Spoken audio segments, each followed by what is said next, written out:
in a well in Takrady, bringing the number of bodies exhumed so far to 4.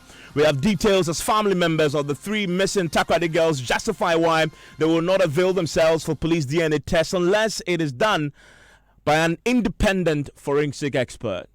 What becomes of the statement by the CID boss, the National Security Minister, and the Interior Minister that the girls are alive and safe? Is the police trying to bring down the credibility of the above mentioned?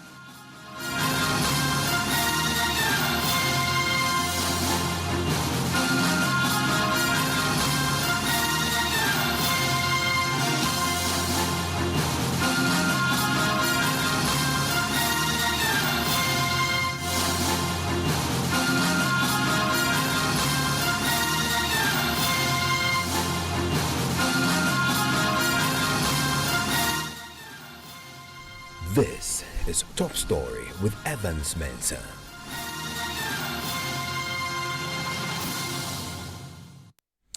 Top Story is always brought to you by Bond Savings and Loans. Your success, our passion. Also brought to you by Gasem Cement, the nation builder. Vodafone, the future is exciting, ready, and Nationwide Health Insurance, your healthcare family. Now, police investigators today discovered a 4th set of human remains in a well at Nkrofo near new site at Takrady. The remains were discovered at an uncompleted building where Samuel Wills Udutek was rearrested in connection with the missing persons as far as the 3 Takrady girls are concerned.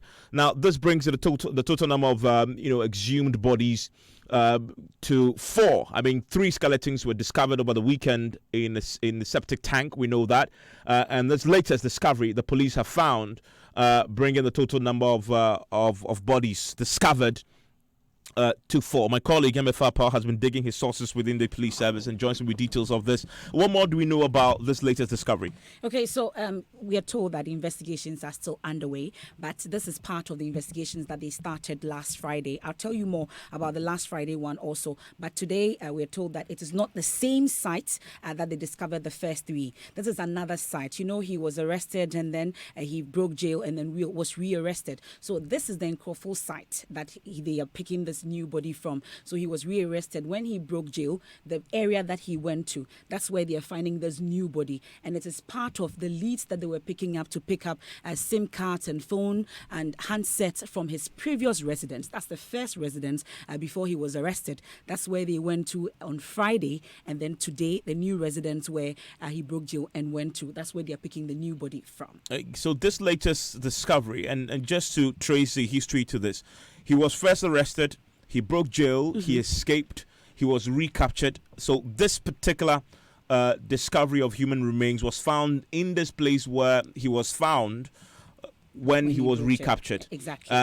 We don't know the state of this decomposed, remains that were found in this particular place.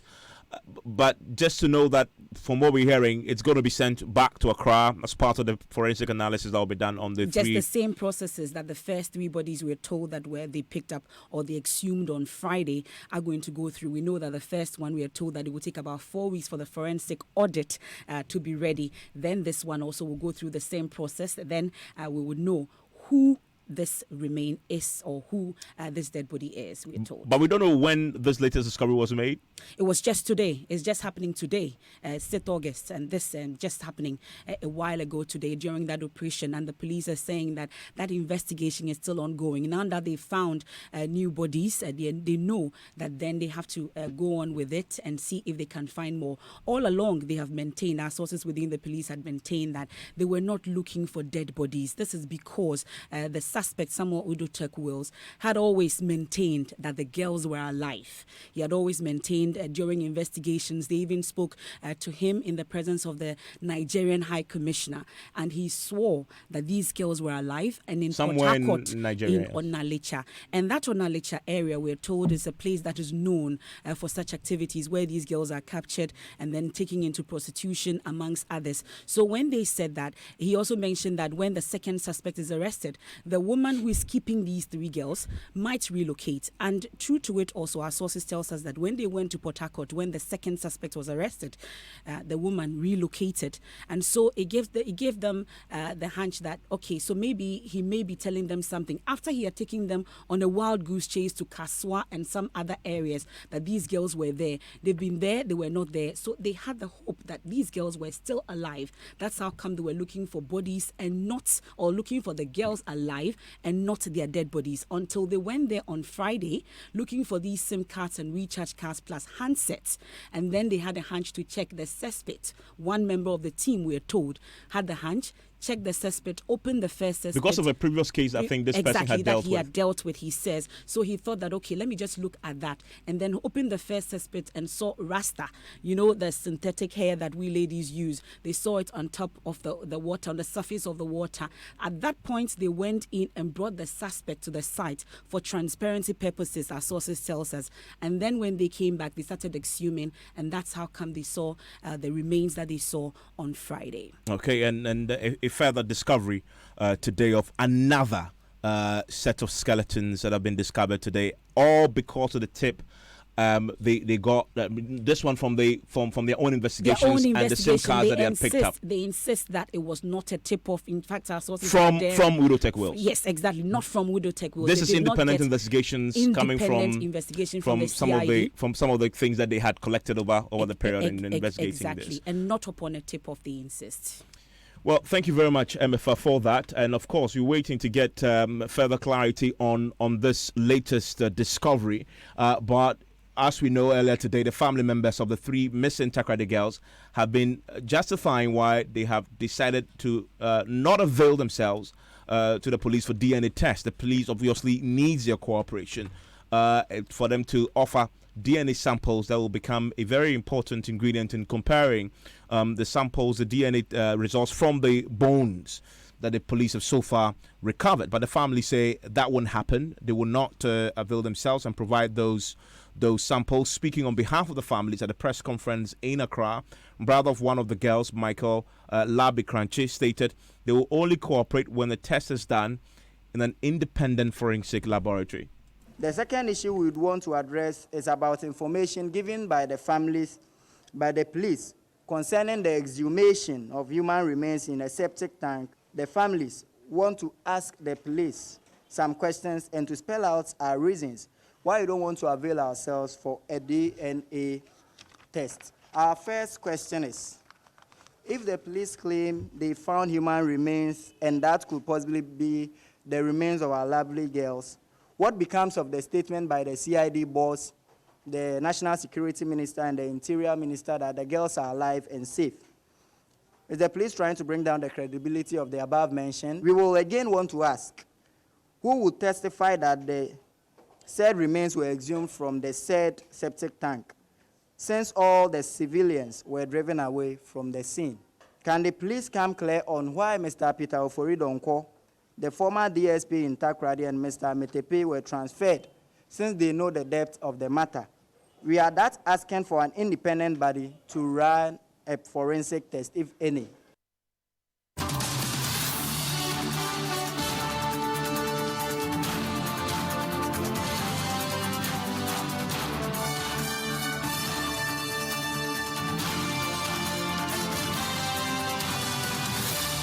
So if you're just joining us here on Top Story, the top story is how police have discovered another set of human remains in Takoradi, bringing the total number of remains discovered in terms of the bones discovered of human parts to 4, and this time it was found in another suburb of Takoradi called in Crawford, and the police are currently sending the latest discovery to Accra for additional DNA tests. We've just been joined on the telephone line just to understand a bit more what it would take to establish the real identity of these skeletal parts.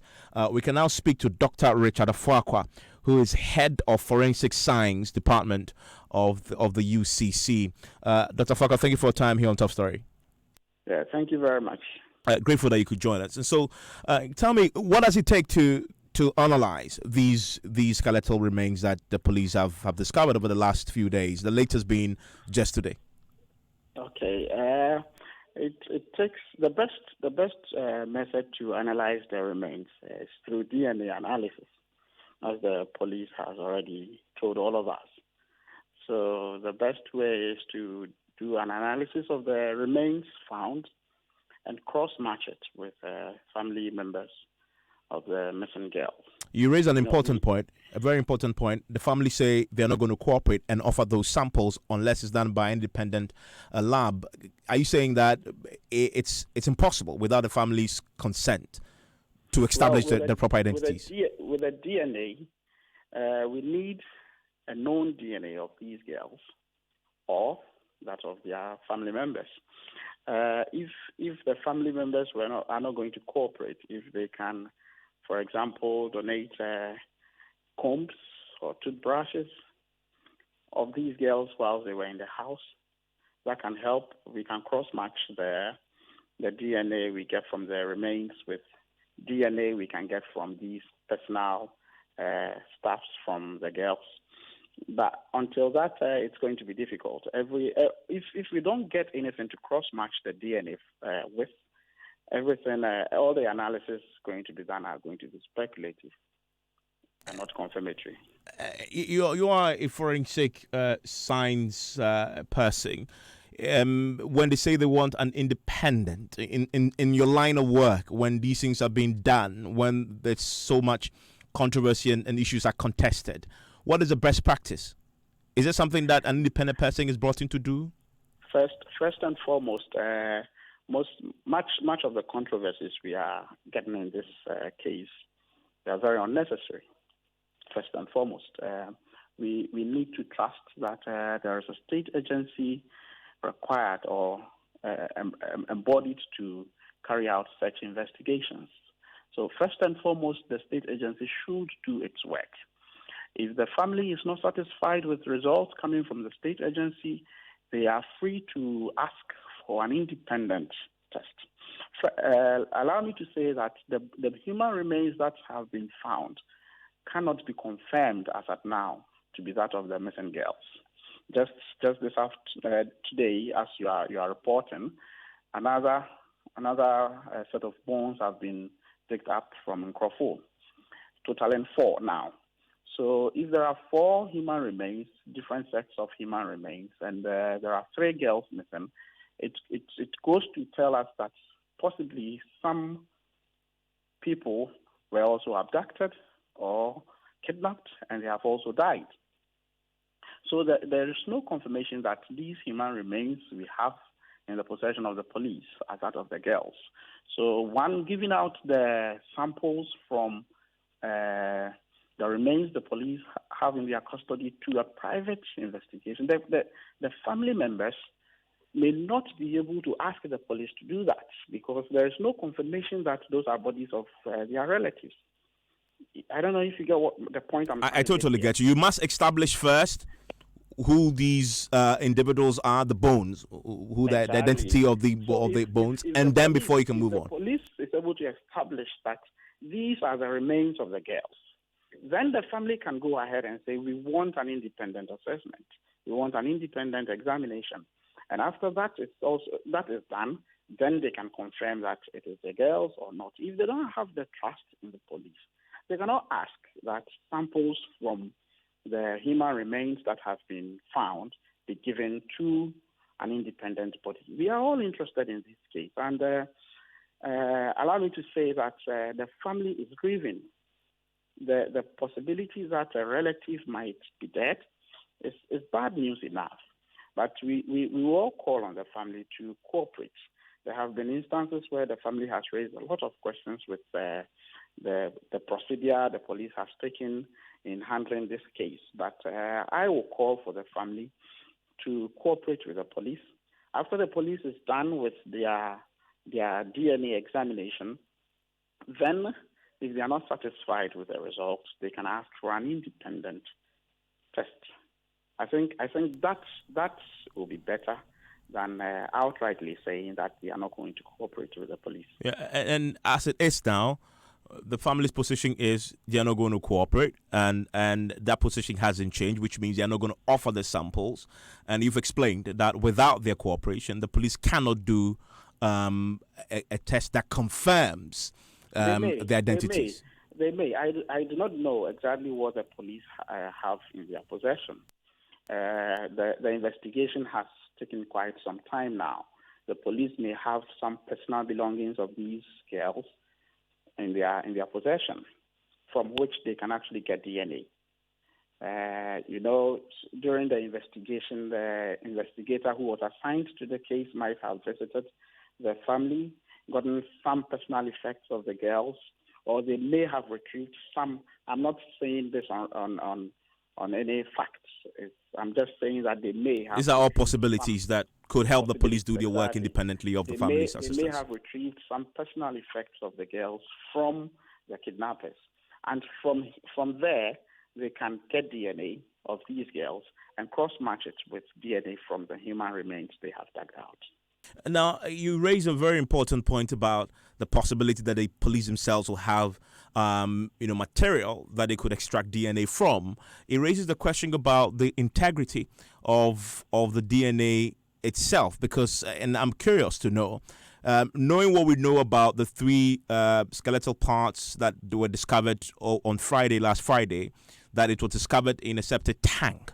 Knowing how strong a septic tank is in terms of its corrosive tendency, and all the, I don't know how long it's been there. In your line of work, would it still be possible in that state to still come to a fair conclusion in terms of determining the identity of the skeletons? Well, I don't know the exact condition in which the bones were dug out. One would need to know the temperature of the septic tank, the microbial load of the septic tank, and all to see whether the integrity of the DNA that the police can get from the human remains will be compromised or not. But generally speaking, I think you can get a great deal of DNA from the bones. There may, I don't know for how long the bodies were in the septic tank, but there may be even flesh. I don't know whether the bones, there was total putrefaction, and then all the flesh and muscles were decayed. If not, they can even get flesh from which DNA can be gotten. But you can get DNA from the bones. It's possible. Absolutely possible. Okay. Do we have the expertise locally to do this, or we need to bring in foreign experts? Oh, no. We don't have to bring any foreigners. I mean, the police forensic lab is totally equipped to conduct this. I'm not only talking about human expertise, but also the equipment needed to do this. Yes.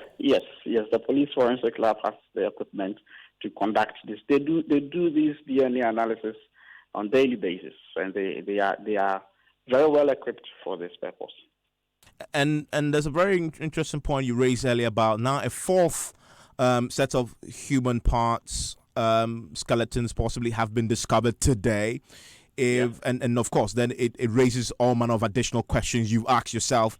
Is it possible that more victims may have been caught up in this web of either kidnapping or trafficking, whatever it is? Yes. Now, and this is where the attention of the whole nation should be going. You see, whenever there are kidnapping issues, it goes way beyond these kidnapping issues. That is why we need to allow the police to do their work, because we may be so much emotional about the fact that somebody has been abducted, the person has been trafficked, the person has been killed, whichever the cases. The problem goes way beyond just the abduction and then asking for ransom. That is, I cannot give a lot of information at the moment, but then there is a whole lot going on, and we may have to tone down as a nation and allow the security agencies to do their work so that we can nip this whole thing in the bud, because kidnapping is very, very foreign to Ghana. You hardly would hear of such issues in the normal Ghanaian setting. So something is definitely going on. And we will have to all sit back, allow the police to work, to unravel this whole mystery going on, so that we can bring finality to this whole thing once and for all, because there may be something happening underground that we are not aware of. I'm curious to pick your brain on the subject that we know exists in other jurisdictions where they have forensics far advanced, where they have DNA, call it a DNA registry or a DNA bank of a sort, where every criminal in the system known has his DNA is kept in. Now that we have a fourth person, and you know that we are able to suspect the three that were discovered on Friday may be that of the girls, may not be. How can a police go about determining who this fourth individual is without another, sample to compare with? Is there a need now to consider going the way of what the West is doing in terms of collecting these samples and storing them for future comparisons? The collection of DNA from criminals and forming a database comes with a lot of legalities. I mean, there are so many legal issues in there. There are jurisdictions which allow it. There are jurisdictions which do not allow it. So whether or not we want to have such a database, I mean, it will take a national debate to get that. We cannot just jump and say police should start keeping DNA of criminals, because getting a DNA profile of a person, you can get a whole lot of information from that DNA profile, and is the person has a right to keeping his information secret. So, well, we may have to look at the pros and cons of that, and going forward decide whether we need a database. But of course, if a database were available, some of these things become easier for us. I'm grateful that you join us. That's Dr. Richard Afakwa. He's the head of Forensic Science Department of the UCC, joining us with his thoughts there. And if you're just joining us, the police just today, in the last few hours, have made another gruesome discovery. They have discovered another set of human remains skeletons in Nkrofo, a new site at Takrade, just in the last few hours. And the remains were discovered at an uncompleted building where the sole suspect in the kidnapping, the alleged kidnapping of the three Takrade girls, was rearrested in connection with the missing girls. Remember that Samuel Udotok Wills escaped custody and then was subsequently rearrested. Now, where he was rearrested, that particular uncompleted building in which he was rearrested, that is where the police found the remains. It raises additional questions. Let me bring in security analyst is the chief executive of the Security Warehouse Limited, Adams Bonner, joins us on the telephone line right now. Mr. Bonner, thank you for your time here on Top Story. I think we've lost him. We'll try and get him back on the line as we begin to answer a few of the questions that the families are posing today at this press conference, including why the police did not search the septic tank earlier, but also this latest place where the police tell us they discovered the latest set of bones is a place the man was discovered there. He was rearrested there. How come the police didn't see these set of human bones from this particular uncompleted building? We haven't been told how they discovered it. Was it buried? We don't know that. We don't have that information. But those are the questions that are being asked tonight by the family, who say they will not cooperate with the police unless the police go ahead and carry out an independent forensic analysis on the bones. The families of the girls are also appealing to civil society organizations and prominent Ghanaians to put pressure on the police to help find the girls. Let's bring in Mr. Bonner. Hello, Mr. Bonner. Yes, hello. Your reaction to this latest discovery? Well, good evening to your listeners. It throws the whole investigation on this three missing girls widely open again. After the three human remains, the suspected human remains were found, it looks like somehow conclusions were drawn. But this latest, discovery throws this whole thing back to where we started from, the nation started from.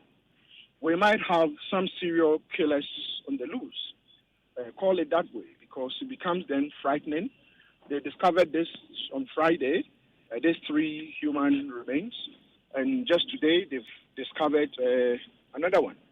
Are we going to see more human remains discovered, or recovered? It throws this whole thing widely open, Evans. And the families today complained that these discoveries they believe the police should have just made earlier, because they question why the police it didn't occur to the police to first search the septic tank of Udotic Wells in the building he used to occupy, one, and then this later discovery. Another question that legitimately will be asked is, he was rearrested in this uncompleted building. Why didn't the police? Why didn't it occur to the police to search that property and probably dig up the place to see if they can find anything buried there, assuming this latest discovery was buried in the ground? Evans, you see, anyone who understands how this type of investigations are conducted, unless of course once some conclusions are drawn, then those conclusions you draw or those conclusions you come up with will determine the pattern of investigations. And so, for instance, you have the family. We are all in pain, and so we would have to find a way to let the family understand that the police are doing what they have to do. And so, yes, they might have concerns, but the truth is that even in the well-developed countries, people, excuse me to say, that is not to say our indigents who are missing aren't important. We've had in other countries where people go missing for quite some time before the case, they kind of would find them. Just on Thursday, I had a call from a friend from Oregon, the Oregon area in the U.S., telling me, a colleague, telling me some couple or so who went missing, suspected to have been kidnapped, they just discovered their bodies. Somewhere in the U.S., they just discovered their bodies 5 years after. And so mine is that, yes, the concerns of the family might be legitimate, but when it comes to crime or crime investigations, no, it doesn't usually follow the logic that, ordinarily one would think it should follow. So we need to urge them to cooperate with the police. That's what we need to do. I'm told some clinical psychologists are being deployed to go and assist them. I'm hoping that they will cooperate and give their samples. And these days, the DNA samples is just a swab. They will take your swab in your mouth, and they are able to do the cross-reference to be able to determine how related you might be to a certain, person or some remains they found. And so, Evans, I think they should cooperate with the police. But this fourth discovery, Evans, throws this whole thing widely open again. We might have some serial killers on the loose. How many more bodies are we going to find, Evans? I'm grateful that you joined. That's very troubling times, especially if you live in the Western region and in the Takrady area. There already the Western Regional Security Council is worried about reprisals, especially targeted on the Nigerian community there, and they're taking steps to make sure that doesn't happen. You want to join us on Newsnight for more on this, and Newsnight starts right now.